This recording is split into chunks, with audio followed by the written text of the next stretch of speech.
नमस्कार। Sports scan के आज के संस्करण में आप सबका बहुत बहुत स्वागत। खेल जगत की तमाम खबरों का लेखा जोखा लेकर मैं नवीन मौजूद हूं स्टूडियो में और आज मेरे साथ हैं इन तमाम खबरों पर चर्चा करने के लिए पत्रकार उत्तरा गणेशन। उत्तरा, कार्यक्रम में आपका स्वागत है। धन्यवाद नवीन। उत्तरा, नजर डाल लेते हैं उन खास खबरों पर जिस पर आज हम चर्चा करेंगे। भारतीय क्रिकेट टीम का 2021-22 के लिए क्रिकेट श्रृंखलाओं का कार्यक्रम जारी हो चुका है। इंग्लैंड ने 2021 के लिए भारत के खिलाफ टेस्ट श्रृंखला में दर्शकों को स्टेडियम में वापस लाने की योजना बनाई है। अंतर्राष्ट्रीय ओलंपिक कमेटी ने कहा है कि टोक्यो में बनाया गया एथलीट विलेज खिलाड़ियों के लिए सबसे सुरक्षित जगह है। और फुटबॉल की बात करें तो नेशंस लीग फुटबॉल टूर्नामेंट में बेल्जियम और इटली सेमीफाइनल में पहुंच गए हैं। तो ये है वो खबरें जिन पर आज हम चर्चा करेंगे। बात सबसे पहले क्रिकेट की। कोरोना के कारण टीम इंडिया के खिलाड़ी 8 महीने तक इंटरनेशनल मुकाबला नहीं खेल सके हैं उत्तरा, लेकिन 2021-22 का जो टीम इंडिया का जो शेड्यूल है वो बहुत व्यस्त रहेगा और शुरुआत ऑस्ट्रेलिया दौरे से हो रही है। देखिए, ऑस्ट्रेलिया दौरे की शुरुआत तो कायदे से इसी साल हो जाएगी, पर अच्छा है, कम से कम आईपीएल के बाद एक प्रॉपर टूर्नामेंट भारतीय खिलाड़ियों को मिलेगा, क्योंकि ऑलमोस्ट एक साल आप बाहर बैठे और किसी भी प्रोफेशनल खिलाड़ी के लिए एक साल बहुत लंबा टाइम होता है बिना कुछ खेले बैठना। हालांकि आईपीएल में सभी खेले हैं और बहुत अच्छी तरह से आईपीएल ऑर्गेनाइज हुआ था और सबको कम से कम थोड़ा बहुत वार्म अप करने का और मैच प्रैक्टिस का टाइम मिला। लेकिन जब आप अपने देश के लिए खेलते हैं तो वो अलग चीज होती है। जब बायलैटरल सीरीज होती है या टूर्नामेंट्स भी होती है, जब आप इंडिया के लिए खेलते हैं, आईपीएल में आप फ्रेंचाइजीज के लिए खेल रहे हैं, प्लस यहाँ पे हर फॉर्मेट में आप खेलेंगे, तो वो बहुत जरूरी होता है, क्योंकि सिर्फ T20 खेल के आप एक खिलाड़ी के तौर पे अपने आप को नहीं साबित कर पाते हैं। और किसी खिलाड़ी को ये पसंद भी नहीं है कि उन्हें सिर्फ T20 का खिलाड़ी माना जाए। इस पर हम आगे चर्चा करेंगे। हम आपको बताते चलें कि 21-22 का जो शेड्यूल है वो बहुत ही व्यस्त है। इस दौरान बायलैटरल सीरीज में 14 टेस्ट, 13 वनडे और 20 T20 मुकाबले खेले जाने हैं, यानी कि कुल 47 मैच होंगे। 4 श्रृंखलाएं देश के बाहर होंगी।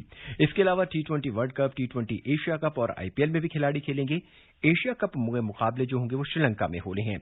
व्यस्त कार्यक्रम को लेकर बीसीसीआई के अधिकारी ने कहा है कि अगला साल खिलाड़ियों के लिए बहुत कठिन होने वाला है और इस कारण खिलाड़ियों का एक बड़ा पूल बनाया जाएगा। इसमें खिलाड़ियों को बहुत फायदा होगा। बिल्कुल, क्योंकि मैनेजमेंट, जो प्लेयर मैनेजमेंट है वो बहुत जरूरी है। और जब आप एक साल नहीं खेलते हैं और फिर एक साल इतना खेलते हैं, तो वो जो जंप होता है वो वैसे भी बहुत मुश्किल होता है किसी भी खिलाड़ी के लिए। खाली बैठे रहना और अचानक से मैच में उतरना। पूल बड़ा होने से दो चीजें होंगी। एक तो जो आपके मेन खिलाड़ी हैं, जो आपको पता है कि ये प्लेइंग 11 में होंगे ही होंगे, उनको टाइम टाइम पे रेस्ट मिलेगा ताकि वो अपनी बॉडी, और अगर इंजरीज हैं तो उसको अच्छे से थोड़ा सा मैनेज कर पाए। दूसरी चीज ये होगी कि जितने उभरते खिलाड़ी हैं, जैसे हमने आईपीएल में जितने भी हमारे यंगस्टर्स देखे 19, 20, 21, 22 साल वाले, उनको एक मौका मिलेगा अपने आप को बड़े स्टेज पे प्रूव करने का। चाहे वो शुभमन गिल हो या कमलेश नागरकोटी हो या शिवम मावी हो, ये सारे खिलाड़ी जो हैं, इनको एक मौका मिलेगा अपनी जगह एक दावेदारी देने का। और उत्तरा, वर्ल्ड टेस्ट चैंपियनशिप का फाइनल भी 2021 में होना है और टीम इंडिया अभी औसत पॉइंट के हिसाब से वर्ल्ड टेस्ट चैंपियनशिप में दूसरे नंबर पर है। ऐसे में फाइनल में पहुंचने की उम्मीद ज्यादा है। बिल्कुल, लेकिन ये भी देखना होगा कि ये आगे किस तरह से बढ़ती है चीजें वर्ल्ड टेस्ट चैंपियनशिप की, क्योंकि आईसीसी को अभी इस पे आगे डिसीजन लेना है कि कौन की आगे की जो सीरीज होंगी वो किस तरह से होंगी।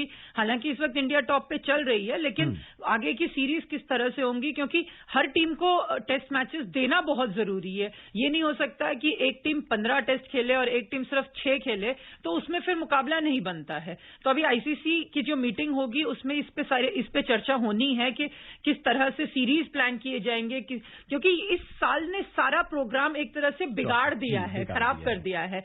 तो अगले साल होगा या नहीं होगा, क्या उसको भी 2022 तक हो सकता है पोस्टपोन भी करने की जरूरत पड़े, क्योंकि हर टीम का शेड्यूल देखते हुए ये मैनेज करना बहुत मुश्किल होगा कि हर टीम को बराबरी का मौका मिले। फिलहाल एक टेंटेटिव शेड्यूल जारी कर दिया गया है। अक्टूबर-नवंबर में होने वाला T20 वर्ल्ड कप से पहले टीम को अक्टूबर में दक्षिण अफ्रीका से 5 मैचों की एक T20 सीरीज भी खेलनी है। इसके अलावा टीम को श्रीलंका में भी 5 T20 मैच की एक श्रृंखला खेलनी है। आईपीएल के अलावा इंग्लैंड सीरीज के मुकाबले देश में होंगे या यूएई में, इस पर फैसला होना अभी बाकी है। तो ये तो थे शेड्यूल की बात। और अब बात भारतीय क्रिकेट की, जो अब ऑस्ट्रेलिया में होगा। भारतीय स्ट्राइक गेंदबाज जसप्रीत बुमराह और मोहम्मद शमी के ऑस्ट्रेलिया के खिलाफ लिमिटेड ओवरों के 6 मैचों में एक साथ खेलने की संभावना कम है क्योंकि टीम प्रबंधन उन्हें 17 दिसंबर से शुरू होने वाली 4 टेस्ट मैचों की सीरीज के लिए तैयार रखना चाहता है। सुनते हैं विशाल की रिपोर्ट।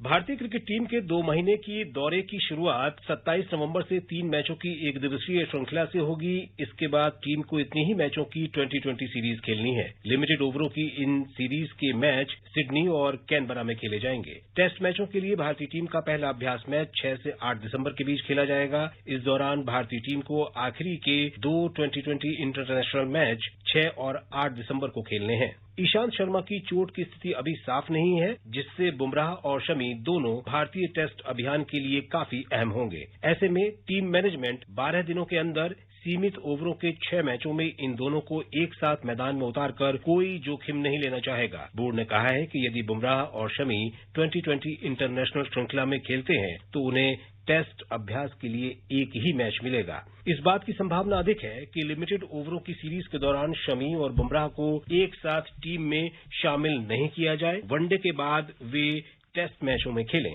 शमी को गुलाबी गेंद से अभ्यास करते भी देखा गया है। भारतीय टीम को 17 दिसंबर से एडिलेड में दिन रात्रि टेस्ट खेलने से पहले सिडनी में 11 से 13 दिसंबर तक गुलाबी गेंद से एक अभ्यास मैच भी खेलना है। बुमराह और शमी अगर 2020 मैचों में बाहर बैठते हैं तो इसमें गेंदबाजी का दारोमदार दीपक चाहर, टी नटराजन और नवदीप सैनी की तेज गेंदबाजों की तिकड़ी के साथ युजवेंद्र चहल, रविंद्र जडेजा और वाशिंगटन सुंदर जैसे स्पिनरों पर होगा। Vishal Sharma, sports can. उत्तर जसप्रीत बुमराह और मोहम्मद शमी को ऑस्ट्रेलिया के खिलाफ लिमिटेड ओवरों में जो है शायद चांस कम मिलेगा, लेकिन इससे बाकी बॉलरों को जो है चांस मिलने की संभावना है। बिल्कुल, जैसे दीपक चहर जैसे हैं जिन्होंने अपने आप को बहुत कंसिस्टेंटली प्रूव किया है और इंडिया के लिए भी जब खेले हैं तो ठीक प्रदर्शन दिया है, या नटराजन हो जाते हैं, उनको एक मौका मिलेगा ये प्रूव करने का कि आईपीएल में जो उन्होंने परफॉर्म किया था वो फ्लूक नहीं था और वो बड़े लेवल पे भी खेल सकते हैं, देश के लिए भी खेल सकते हैं और परफॉर्मेंस दे सकते हैं। इसके साथ ही इंजरी मैनेजमेंट बहुत जरूरी है क्योंकि मोहम्मद शमी लगातार इंजरीज से जूझते रहे हैं, तो बीच में उनका ब्रेक आता रहा है करियर में। लेकिन सबसे इंपॉर्टेंट यह है कि अभी ये देखना है कि एडिलेड में जो पहला मैच होगा, जो शुरू होने वाला है सीरीज का, उसका क्या होगा, क्योंकि अभी वहां से ऑस्ट्रेलियन टीम को निकाल के दूसरी जगह पे भी सेटल किया गया है क्योंकि वहां केसेस बहुत ज्यादा बढ़ रहे थे।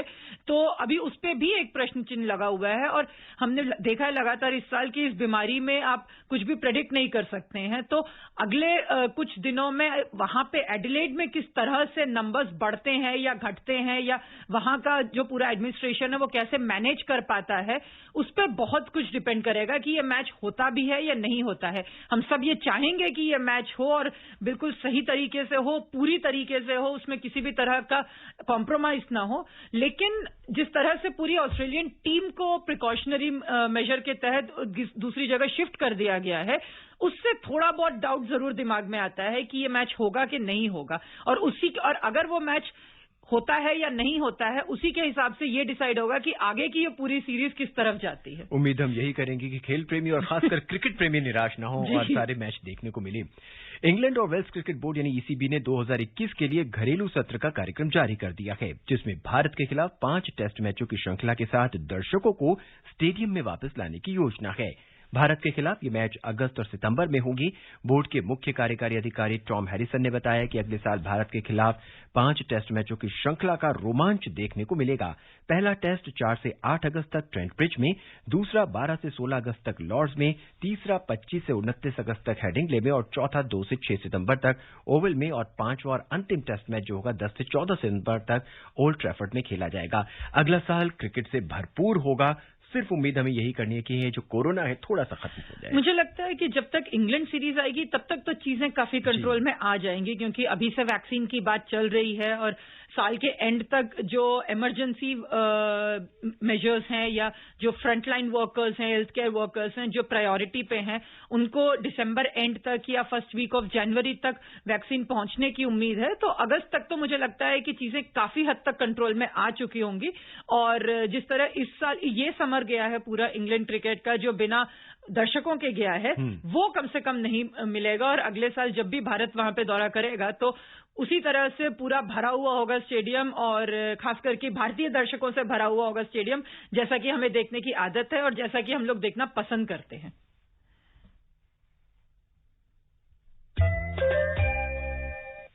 क्रिकेट के बाद अब बात ओलंपिक की।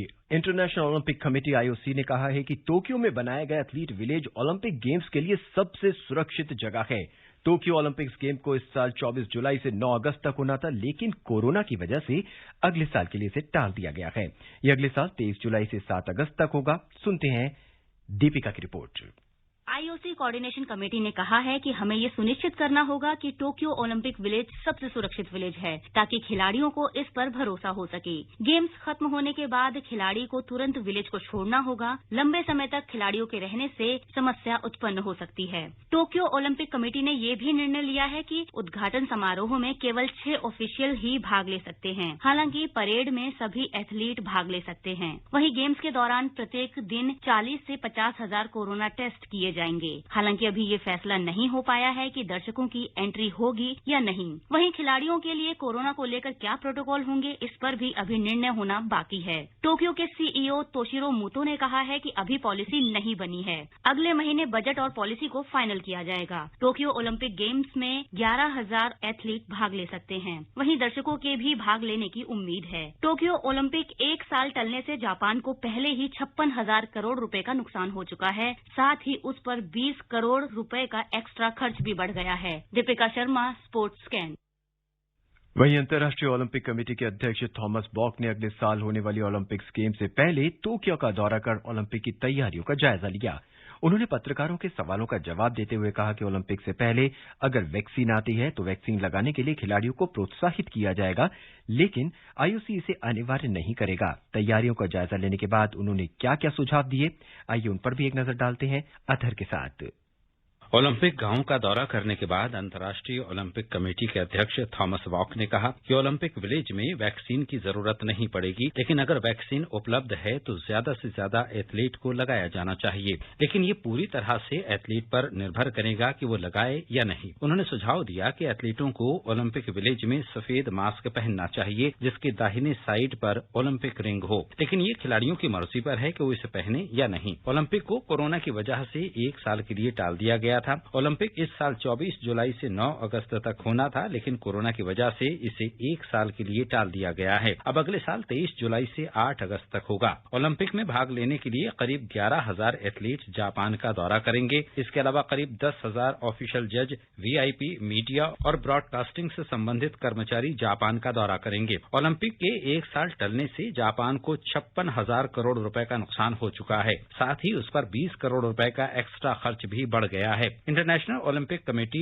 आईओसी ने कोरोना की वजह से 2021 से 2024 के बजट में 16% की बढ़ोतरी की है। साथ ही ओलंपिक के लिए खिलाड़ियों को तैयार करने के लिए विभिन्न देशों को दी जाने वाली राशि में भी 24% की बढ़ोतरी की गई है। एथलीटों के सपोर्ट प्रोग्राम के बजट को भी 25% बढ़ाया गया है। Athar Saeed, sports camp. Uttara Olympic की भी तैयारियां हो रही हैं और जिस तरह से रिपोर्ट में बताया गया है कि खिलाड़ियों को प्रोत्साहित किया जाएगा, उन्हें मोटिवेट किया जाएगा कि अगर वैक्सीन आ जाता है तो वैक्सीन लें और उसके बाद खेलें। हालांकि ये खिलाड़ियों पर डिपेंड करेगा, लेकिन एक अच्छी बात है कि तैयारियां हैं। बिल्कुल, और मुझे लगता है कि हालांकि आईओसी ने सिर्फ सुझाव दिया है, पर ज्यादातर देश और ज्यादातर देशों के जितने भी स्पोर्ट्स फेडरेशंस हैं वो ये जरूर चाहेंगे कि उनके खिलाड़ी जो वहां पार्टिसिपेट करने जा रहे हैं वो वैक्सीनेट होके जाएं वहां पे, क्योंकि ये सिर्फ आपकी अपनी सेफ्टी के लिए नहीं है, बाकियों के लिए भी है। तो दोनों तरफ से बहुत जरूरी हो जाता है एक प्रिकॉशन लेना, प्रिकॉशनरी मेजर लेना। ऑलरेडी जिस तरह से ट्रेनिंग में बहुत ज्यादा खलल आया है हर कंट्री के, खास करके इंडिया के, उसकी वजह से खिलाड़ियों को बहुत दिक्कत हुई है। तो कोई भी खिलाड़ी खुद से भी या कोई फेडरेशन या कोई भी देश ये नहीं चाहेगा कि उसके किसी खिलाड़ी को वहां जाके कोई प्रॉब्लम हो, और वो सिर्फ उस इंडिविजुअल की बात नहीं रह जाएगी या उस देश की बात नहीं रह जाएगी। अगर 0.001% भी किसी खिलाड़ी को वहां जाके कुछ हो जाता है या उसकी वजह से किसी को कुछ हो जाता है, तो वो पूरे के पूरे ओलंपिक्स पे एक सवाल उठा देगा कि उसके आगे क्या होगा और उसके आगे चीजें किस तरह से मैनेज की जाएंगी। तो ये एक ऐसा रिस्क है जो कोई भी लेना नहीं चाहेगा और ये बहुत अच्छी चीज है। और जिस तरह से वैक्सीन का डेवलपमेंट हो रहा है, मुझे लगता है कोई दिक्कत होनी भी नहीं चाहिए, क्योंकि तब तक तो सारे ट्रायल एंड एरर और पॉजिटिव नेगेटिव जितने भी साइड इफेक्ट्स हैं सब ऑलरेडी टेस्ट हो चुके होंगे। तो ये एक बहुत अच्छी चीज है कि वैक्सीन पे इतनी तेजी से काम चल रहा है। हालांकि इस महामारी ने खिलाड़ियों को बहुत हतोत्साहित किया है। उनका पूरा एक साल की जो तैयारियां थी वो भी ब्रेक आ गया है और एक तरह से फिर नई तैयारियां शुरू करनी पड़ेंगी। देखिए, नई तैयारियां तो उनके लिए होंगी जो कम से कम अभी भी इनका चांस है खेलने का। उनका सोचिए जो 34, 35, 36 साल के हैं, जिनका एक तरह से सपना ओलंपिक्स का खत्म हो चुका है, जो इस साल अपना ओलंपिक्स को या अपने प्रोफेशनल करियर को गुड बाय कहने वाले थे ओलंपिक्स के साथ, वो उन खिलाड़ियों के लिए शायद ये ज्यादा खराब चीज है कि वो कभी अपना ओलंपिक वो सपना पूरा नहीं कर पाएंगे, या जो एक कोशिश होती है और खेलने की, वो कोशिश उनकी हमेशा के लिए रह जाएगी। ये एक बहुत बड़ी निराशा रहेगी उन खिलाड़ियों के लिए। बाकी बहुत अच्छा पॉइंट आपने बताया कि जो बेचारे अब लास्ट ईयर है उनका खेलने के लिए, शायद उन खिलाड़ियों के लिए बहुत निराशाजनक साल रहा है। बिल्कुल, लेकिन जो चीज आपके कंट्रोल में नहीं है उसके लिए आप उसके लिए कोई कुछ कर नहीं सकते। और अब बात फुटबॉल की। स्ट्राइकर रोमेलू लुकाकू के 2 शानदार गोलों की बदौलत बेल्जियम ने डेनमार्क को 4-2 से हराकर नेशंस लीग के सेमीफाइनल में जगह बना ली है। वहीं इटली भी बोस्निया को 2-0 से हराकर सेमीफाइनल में पहुंच गया है। अगले साल होने वाला नेशंस लीग का सेमीफाइनल इटली, बेल्जियम, फ्रांस और स्पेन के बीच खेला जाएगा। इटली ने 2006 में, स्पेन ने 2010 में और फ्रांस ने 2018 में वर्ल्ड कप अपने नाम किया था। सुनते हैं कौशिक की रिपोर्ट। डेनमार्क के खिलाफ मैच में बेल्जियम के यूरी टीलमांस ने कल शानदार शुरुआत दिलाई और मैच के तीसरे मिनट में ही गोल कर टीम को 1-0 की बढ़त दिला दी। बेल्जियम के लुकाकू ने सेकंड हाफ में 2 गोल दागे। वहीं केविन डी ब्रुयन ने भी टीम के लिए गोल किया। लुकाकू बेल्जियम के लिए अब तक 89 मैच में 57 गोल कर चुके हैं। उन्होंने देश के लिए पिछले 14 मैच में 17 गोल दागे हैं। वहीं डेनमार्क के लिए जोनास विंड ने गोल किया, जबकि डेनमार्क का दूसरा गोल बेल्जियम की गलती की वजह से हुआ। मैच खत्म होने से 4 मिनट पहले बेल्जियम के नासिर चेडली ने आत्मघाती गोल दागा। इस जीत के साथ ही बेल्जियम ने 15 अंक के साथ ग्रुप 2 में टॉप पर रहते हुए सेमीफाइनल के लिए क्वालिफाई किया। टीम ने 6 में से 5 मैच में जीत दर्ज की। वहीं डेनमार्क 6 मैच में 3 जीत, 1 ड्रॉ और 2 हार के साथ ग्रुप 2 में दूसरे स्थान पर रहा, जबकि इंग्लैंड तीसरे और आइसलैंड चौथे स्थान पर रहे। वहीं कल ही खेले गए दूसरे मैच में इटली ने बोस्निया पर आसान जीत दर्ज की। इस जीत के साथ इटली ने ग्रुप 1 में टॉप पर रहते हुए सेमीफाइनल के लिए क्वालिफाई किया। अगले साल अक्टूबर में होने वाले नेशंस लीग के सेमीफाइनल में बेल्जियम के अलावा 2006 में इटली, 2010 में स्पेन और 2018 में फ्रांस की फीफा वर्ल्ड कप जीतने वाली टीमों ने नेशंस लीग के सेमीफाइनल में जगह बनाई। हालांकि अभी वेन्यू के बारे में कोई निर्णय नहीं लिया गया है। इस साल 3 दिसंबर को होने वाली यूएफा अधिकारियों की बैठक में सेमीफाइनल के लिए ड्रॉ और वेन्यू पर निर्णय लिया जाएगा। Virendra Kaushik, sports scan. Football के बाद बात टेनिस की। डेनियल मेदवेदेव ने संत्रात एटीपी फाइनल्स टेनिस टूर्नामेंट में 5 बार के चैंपियन नोवाक जोकोविच को हराकर सेमीफाइनल में जगह बना ली है। कल खेले गए मैच में मेदवेदेव ने जोकोविच को लगातार सेटों में 6-3, 6-3 से हराकर लगातार दूसरी जीत दर्ज की। मेदवेदेव की जोकोविच के खिलाफ पिछले 4 मुकाबलों में ये तीसरी जीत है। सर्बिया के जोकोविच अगर कल खेले गए मुकाबले में 2018 के चैंपियन अलेक्सांडर ज़वेरेव को हरा देते हैं तो अंतिम 4 में जगह बना लेंगे। ज़वेरेव ने डिएगो शॉर्ट्समैन को कड़े मुकाबले में 6-3, 4-6, 6-3 से हराकर टूर्नामेंट में अपनी उम्मीदों को बरकरार रखा है।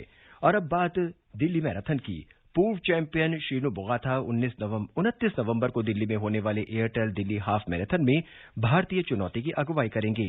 टाटा मुंबई मैराथन 2020 के चैंपियन बोगाथा अभिषेक पॉल, अविनाश साबले और प्रदीप सिंह के साथ पुरुष वर्ग में कड़ी चुनौती पेश करेंगे। पाल साबले और ने 2018 की हाफ मैराथन को भी प्रभावित किया था। महिला वर्ग में पारुल चौधरी, संजीवनी जाधव, मोनिका और चिंता यादव इसकी अगुवाई करेंगी। तो ये थी अब तक की खास खबरें क्रिकेट की और खेलों की, जिस पर आज हमने चर्चा की। और आज हमारे साथ थी उत्तरा गणेशन। उत्तरा, कार्यक्रम में आने के लिए और चर्चा करने के लिए आपका बहुत बहुत स्वागत। शुक्रिया। चलते चलते एक नजर फिर से मुख्य समाचारों पर। भारतीय क्रिकेट टीम का 2021-22 के लिए क्रिकेट श्रृंखलाओं का कार्यक्रम जारी हो गया है। इंग्लैंड ने 2021 के लिए भारत के खिलाफ टेस्ट श्रृंखला में दर्शकों को स्टेडियम में वापस लाने की योजना बनाई है। अंतर्राष्ट्रीय ओलंपिक कमेटी ने कहा है कि टोक्यो में बनाया गया एथलीट विलेज खिलाड़ियों के लिए सबसे सुरक्षित जगह और नेशंस लीग फुटबॉल टूर्नामेंट में बेल्जियम और इटली सेमीफाइनल में पहुंचे। आज की खबरों में बस इतना ही। इजाजत दीजिए मुझे यानी नवीन को। नमस्कार।